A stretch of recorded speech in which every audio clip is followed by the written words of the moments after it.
तो अभी ये है स्टैटिस्टिक्स का इंट्रोडक्शन है कि क्या होती है जी स्टैटिस्टिक्स। स्टैटिस्टिक्स होती है, कभी आप लोगों ने टेलीविज़न में सुना है कि आज के स्टैटिस्टिक्स ये जा रहे हैं न्यूज़ में, आज के स्टैटिस्टिक्स ये जा रहे हैं। स्टैटिस्टिक्स एक्चुअली होता है हमारे पास हमारी रोज़मर्रा की कैलकुलेशंस, हमारी रोज़मर्रा की होने वाली एक्टिविटीज़ को इन फिगर्स अगर हम देखते हैं, ये स्टैटिस्टिक्स को देखें तो ये मैथमेटिक्स ही है, एक ब्रांच ऑफ अप्लाइड मैथमेटिक्स को कह लें।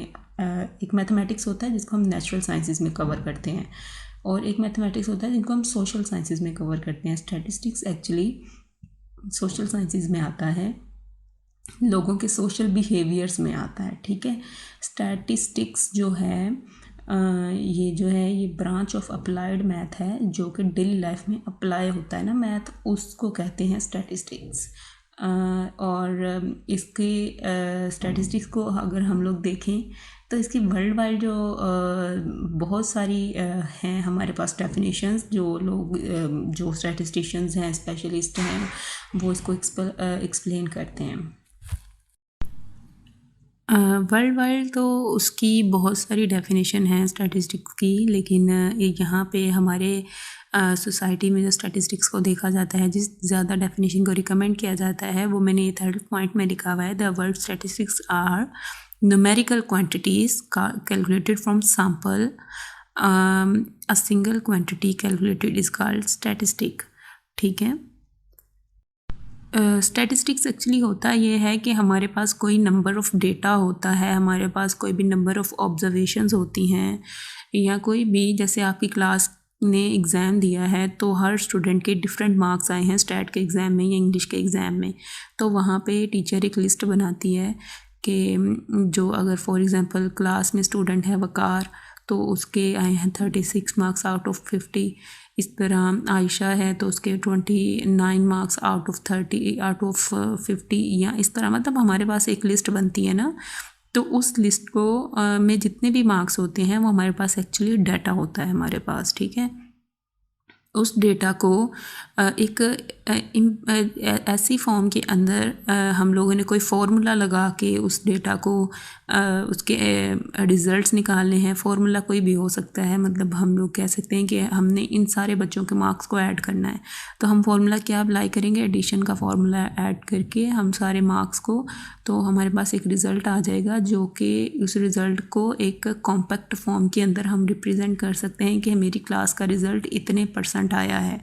ठीक है, तो स्टैटिस्टिक्स होता है कि हम लोगों ने डाटा को कलेक्ट कैसे करना है, डाटा को प्रेजेंट कैसे करना है किसी के सामने, डाटा की कैलकुलेशंस कैसे करनी है, डाटा को हम लोगों को विजुअलाइज कैसे करना है। विजुअलाइज का मतलब ये कि आपने ग्राफ्स वगैरह बने हुए देखे होंगे, वो एक्चुअली डाटा पॉइंट्स को ही प्लॉट करके बनाए जाते हैं। आप लोगों ने मैथमेटिक्स के अंदर मैट्रिक में भी अगर आप लोगों ने पढ़ा है ग्राफ्स वगैरह, या 8th क्लास में भी आपने स्टैट का एक चैप्टर पढ़ा होगा, तो एक्स एक्सिस और वाई एक्सिस हम लोग बनाते थे, और एक्स एक्सिस पे भी 1 2 लिख देते थे कुछ, और वाई एक्सिस पे भी लिख देते थे, और जो जो पॉइंट आता जाता था दोनों एक्स और वाई एक्सिस को मिला के वहाँ पे डॉट लगाते थे, और बाद में कोई ना कोई ग्राफ बनाते थे उसके ऊपर। ऐसा ही था ना, तो स्टैटिस्टिक्स भी एक्चुअली विजुअलाइज करता है डाटा पॉइंट्स को। हम आगे जाके रिप्रेजेंटेशन ऑफ डेटा वाले जो टॉपिक है उसके अंदर हम देखेंगे कि कैसे विजुअलाइज करता है। ठीक है, तो इसको बोलते हैं स्टैटिस्टिक्स के डाटा इकट्ठा कैसे करना है, डाटा को बताना कैसे है कि हमारा डाटा ये है, डाटा को एनालाइज कैसे करना है, और डाटा के जो रिज़ल्ट्स आए हैं उन रिज़ल्ट्स को बताना कैसे है कि हमारे ये रिज़ल्ट्स आए हैं। ठीक है, स्टैटिस्टिक्स इस चीज़ को डील करता है। आई होप आप लोगों को अब ये स्टैटिस्टिक्स क्या करेगा समझ आ जाएगी कि इसके अंदर हम इस तरह कुछ करेंगे। ठीक है, स्टैटिस्टिक्स 2 तरह का होता है, प्लूरल सेंस में इसको लिया जाता है, सिंगुलर में भी लिया जाता है। ठीक है, the word stat refers to the numerical facts which are systematically arranged. तो ये प्लूरल सेंस के लिए डेफिनेशन है कि अगर हम लोग स्टैटिस्टिक्स को न्यूमेरिकल फैक्ट्स, न्यूमेरिकल वैल्यूज़ है, ये 1 2 गिनती जो हमारी होती है, जो जिसको मैं डाटा बोल रही हूँ, ये हमारे न्यूमेरिकल फैक्ट्स होते हैं, एक्चुअली न्यूमेरिकल वैल्यूज़ होती हैं। तो इनको इंटीजर्स भी बोलते हैं, इनको न्यूमेरिकल वैल्यूज़ भी बोलते हैं, लेकिन कुछ इस तरह की डाटा हमारे पास होता है जो इन नंबर्स फॉर्म नहीं होता। फॉर एग्ज़ाम्पल मेरे पास कलर्स का डाटा है। तो मुझे कहते हैं कि आप कलर्स का डाटा लें। अब मैंने कलर्स का डाटा लेना है, तो जितने भी colours in a garden of flowers हैं, तो मैं उन फ्लावर्स के कलर्स का डाटा लूँगी। तो मैं ये तो नहीं कहूँगी कि ये जो फ्लावर है इसका कलर 2 है, या ये जो फ्लावर है इसका कलर 3 है। तो मैं यही कहूँगी ना कि इसका कलर रेड है या ब्लू है या वाइट है या ग्रीन है, जिस तरह भी है। तो एक कुछ ऐसे डाटा भी होते हैं जिनको हम लोग इन नंबर्स फॉर्म नहीं बता सकते, उनको 1 2 की गिनती की फॉर्म में नहीं बता सकते। वो होते हैं हमारे ऑब्जर्वेशनल डाटा। ये नोट कर लीजिएगा, वो डाटा जिनको हम इन फॉर्म ऑफ नंबर्स या इन फॉर्म ऑफ इंटीजर्स नहीं बता सकते, वो हमारे होते हैं ऑब्जर्वेशनल डाटा। ठीक है, और उसको हम क्वालिटेटिव डाटा भी बोलते हैं। ठीक है, ये आगे जाके भी मैं एक्सप्लेन करूँगी आपको कि क्वालिटेटिव और क्वांटिटेटिव डेटा क्या होता है। ठीक है, तो प्लूरल सेंस के अंदर न्यूमेरिकल फैक्ट्स जो हैं, मतलब हमारा जो क्वांटिटेटिव डेटा है which are systematically arrange. Systematic जो ऑर्डर है वो क्या होता है भला, अगर किसी को आइडिया है, अगर नहीं है तो ये मेरी वॉइस आगे सुनने से पहले आप लोग उसको सर्च आउट कर लो। ठीक है, सिस्टमेटिक अरेंजमेंट वो होती है जो कि एक स्मूथ अरेंजमेंट होती है। फॉर एग्जांपल क्लास में हमारा पेपर होता है, तो हमें टीचर्स कभी कहते हैं रैंडम बैठ जाएं सारे बच्चे पेपर देने के लिए।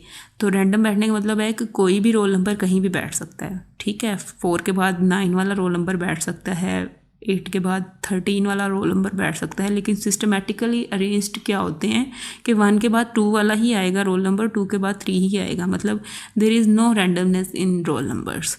तो उसको बोलते हैं सिस्टमेटिकली अरेंजमेंट। तो प्लूरल सेंस क्या होता है कि the word stat refers to the numerical facts which are systematically arranged, कि ऐसे फैक्ट्स जो कि सिस्टमेटिकली अरेंज हों वो स्टैट्स के अंदर आते हैं। तो वो स्टैट्स के अंदर न्यूमेरिकल फैक्ट्स जो कि सिस्टमेटिकली अरेंज हो, उसको हम प्लूरल सेंस में लेंगे। ठीक है, आगे है एज डिसिप्लिन। अगर हम ये तो हमने प्लूरल सेंस में बात की है, अगर हम पूरे डिसिप्लिन के अंदर बात करें, मतलब बड़े यूनिट में बात करें, तो ये होता है कि ग्रुप ऑफ प्रोसीजर्स हैं, बहुत से प्रोसीजर्स हैं जो इसमें लगाए जाते हैं। स्टैटिस्टिक्स में बहुत से मेथड्स हैं जो लगाए जाते हैं डाटा को कलेक्ट करने के लिए, उस पर प्रोसीजर को प्रोसेस करने के लिए, मतलब उससे कोई रिजल्ट्स निकालने के लिए और उसके बारे में कोई ना कोई अपनी राय देने के लिए न्यूमेरिकल डाटा को, तो उसको बोलते हैं एज अ डिसिप्लिन्ड स्टैटिस्टिक्स। मतलब हमारा बड़े यूनिट पे बात की जाए, जैसे फॉर एग्ज़ाम्पल कि हम लोग बड़े यूनिट का मतलब ये है कि ओवरऑल बात की जाए। एक तो होती है ना स्पेसिफिक बात की जाए, जैसे मैंने ऊपर आप लोगों को बताया है।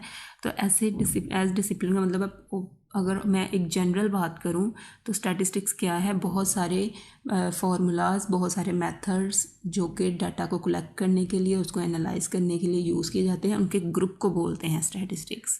ठीक है, इस तरह स्टैटिस्टिक और स्टैटिस्टिक्स 2 डिफरेंट चीज़ें हैं।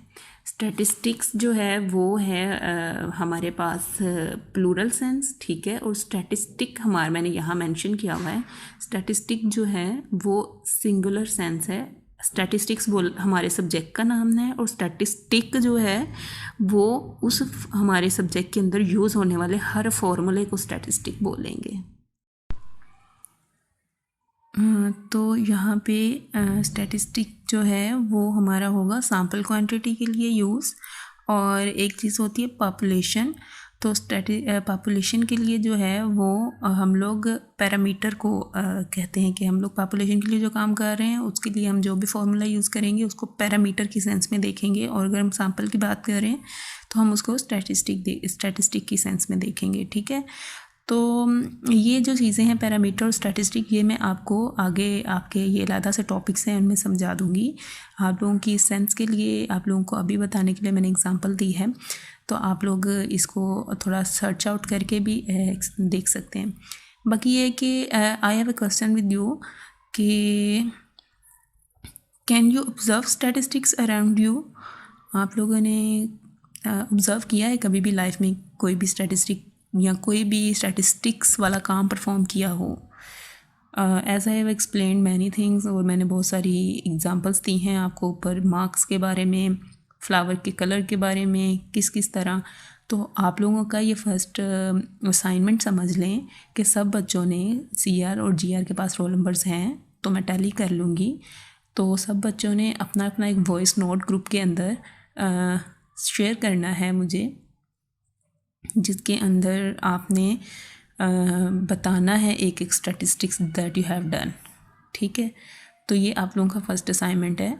और ये आपने कब बताना है, कल मैं टाइमिंग बता दूंगी। उस टाइम में आप लोगों के लिए ग्रुप थोड़ी देर के लिए ओपन कर दिया जाएगा, जहाँ पे आप अपने आंसर्स देंगे इसके बारे में। ठीक है, अब ये नेक्स्ट स्लाइड में है कि स्टैटिस्टिकल मेथड्स। एक्चुअली जो स्टैटिस्टिक्स है इसको हम लोगों ने दो बड़ी ब्रांचेस में डिवाइड किया हुआ है, जिसके अंदर many small branches are given. Statistics जो है वो दो तरह की ब्रांचेस में डिवाइडेड है जो मेजर हैं, descriptive statistics and inferential statistics.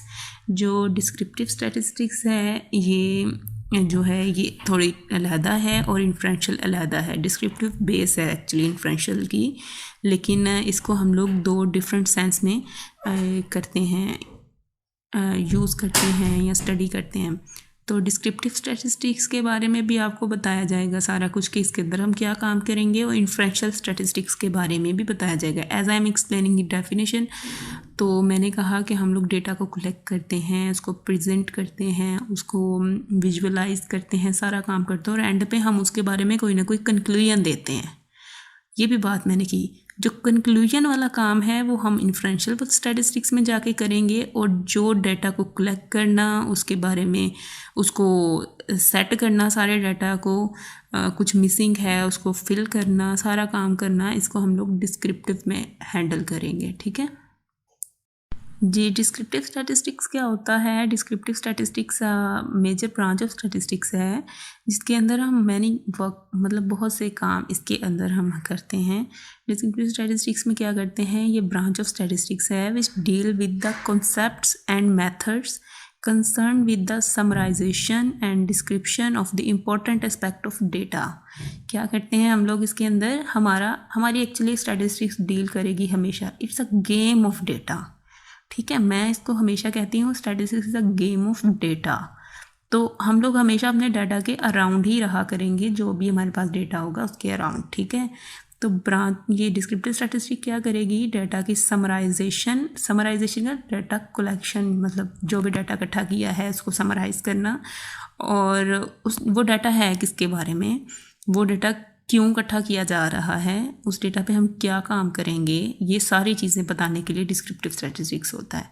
ठीक है, इसमें क्या क्या काम होगा हमारे पास, इसमें कलेक्शन ऑफ डेटा है कि डाटा इकट्ठा कैसे करना है, उस डेटा को प्रेजेंट कैसे करना है, दिखाना कैसे है लोगों को, उसको करेक्टराइज कैसे करना है, मतलब उसकी अलग-अलग कैटेगरीज कैसे बनानी है, उसकी खूबियाँ खामियाँ कैसे बतानी है हम लोगों ने, और इसका पर्पज़ क्या है। डिस्क्रिप्टिव स्टैटिस्टिक्स इसका सब यही पर्पज़ है कि हमने डाटा को डिस्क्राइब करना है। एक्चुअली प्रेजेंटेशन, कलेक्शन, ये सारा कुछ भी डाटा को डिस्क्राइब करने के लिए, डाटा के बारे में बताने के लिए ही किया जा रहा होता है। अब इसके अंदर हमेशा हम ना टेबल्स बनाया करेंगे, चार्ट्स बनाया करेंगे, डायग्राम्स, ग्राफ्स, ये चीज़ें सारी डिस्क्रिप्टिव स्टैटिस्टिक्स के अंदर ही बना करेंगी। ठीक है, और जो इन्फ्रेंशियल स्टैटिस्टिक्स होगा उसके बारे में मैं आपको नेक्स्ट लेक्चर में बताऊँगी। It's a separate thing. उसके अंदर हम लोग जो भी फार्मूला वगैरह लगाने होते हैं, फार्मूला लगा के आंसर निकालने होते हैं, वो सारे इन्फ्रेंशियल स्टैटिस्टिक्स के अंदर होते हैं। और डिस्क्रिप्टिव के अंदर क्या होता है कि डिस्क्रिप्टिव स्टैटिस्टिक्स जस्ट डाटा को कलेक्ट करना कैसे है, डाटा की खूबियाँ खामियाँ बतानी है, डाटा को प्रेजेंट कैसे करना है, ग्राफ बना के किस तरह किस शक्ल में आप बताना चाह रहे हो अपने डाटा के बारे में, और डाटा को इकट्ठा क्यों कर रहे हो, क्या किस टॉपिक पे कर रहे हो, ये सारी चीज़ें डिस्क्रिप्टिव स्टैटिस्टिक्स के अंदर आती हैं। तो ये थे हमारे फर्स्ट 2 लेक्चर्स कि मैंने जो इकट्ठे कंपाइल किए हैं। तो अभी आई होप आप लोगों को ये बातें समझ आ गई होंगी। अगर किसी का कोई क्वेश्चन है तो कल ही जब आपकी फ़र्स्ट असाइनमेंट के बारे में किया जाएगा, मतलब वो रिकॉर्डिंग्स में रिसीव करूँगी, तो साथ ही में अगर किसी का कोई क्वेश्चन होता है तो आप वहाँ पे अपना क्वेश्चन भी ड्रॉप कर सकते हैं, मैं उसका आंसर कर दूँगी। ठीक है, किसी को कोई चीज़ नहीं समझ आ रही तो वो मुझसे पूछ लें, और मैं फिर से रिमाइंड करवा रही हूँ, बुक्स परचेज़ कर लें एज़ सून एज़ पॉसिबल।